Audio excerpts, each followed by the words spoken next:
വിശുദ്ധ ലൂക്കാ എഴുതിയ സുവിശേഷം അധ്യായം 5 1 മുതൽ 11 ഉൾപ്പെടെയുള്ള വാക്യങ്ങൾ. ആദ്യത്തെ ശിഷ്യന്മാർ. ദൈവവചനം ശ്രവിക്കാൻ ജനങ്ങൾ അവന് ചുറ്റും തിങ്ങിക്കൂടി. അവൻ ഗനേസറത്ത് തടാകത്തിന്റെ തീരത്ത് നിൽക്കുകയായിരുന്നു. 2 വള്ളങ്ങൾ കരയോടടുത്ത് കിടക്കുന്നത് അവൻ കണ്ടു.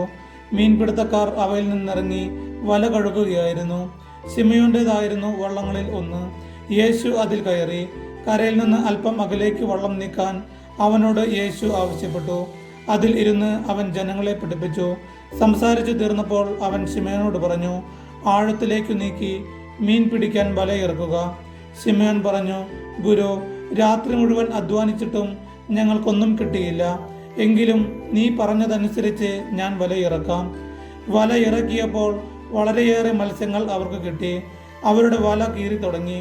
അവർ മറ്റേ വള്ളത്തിൽ ഉണ്ടായിരുന്ന കൂട്ടുകാരെ ആംഗ്യം കാണിച്ച് സഹായത്തിന് വിളിച്ചു. അവർ വന്ന് 2 വള്ളങ്ങളും മുങ്ങാറാകുവോളം നിറച്ചു. ശിമയോൻ പത്രോസ് ഇത് കണ്ടപ്പോൾ യേശുവിന്റെ കാൽക്കൽ വീണ്, കർത്താവേ, എന്നിൽ നിന്ന് അകന്നു പോകണമേ, ഞാൻ പാപിയാണ് എന്ന് പറഞ്ഞു. എന്തെന്നാൽ തങ്ങൾക്ക് കിട്ടിയ മീനിന്റെ പെരുപ്പത്തെപ്പറ്റി ശിമയോനും കൂടെ ഉണ്ടായിരുന്നവരും അത്ഭുതപ്പെട്ടു. അതുപോലെ തന്നെ അവന്റെ പങ്കുകാരായ സെബദി പുത്രന്മാർ യാക്കോബും യോഹന്നാനും വിസ്മയിച്ചു. യേശു ശിമയോനോട് പറഞ്ഞു, ഭയപ്പെടേണ്ട, നീ ഇപ്പോൾ മുതൽ മനുഷ്യരെ പിടിക്കുന്നവനാകും. വള്ളങ്ങൾ കരയ്ക്കടുപ്പിച്ചതിനു ശേഷം എല്ലാം ഉപേക്ഷിച്ച് അവർ അവനെ അനുഗമിച്ചു. നമ്മുടെ കർത്താവായ യേശു മിശിഹായ്ക്കും സ്തുതി.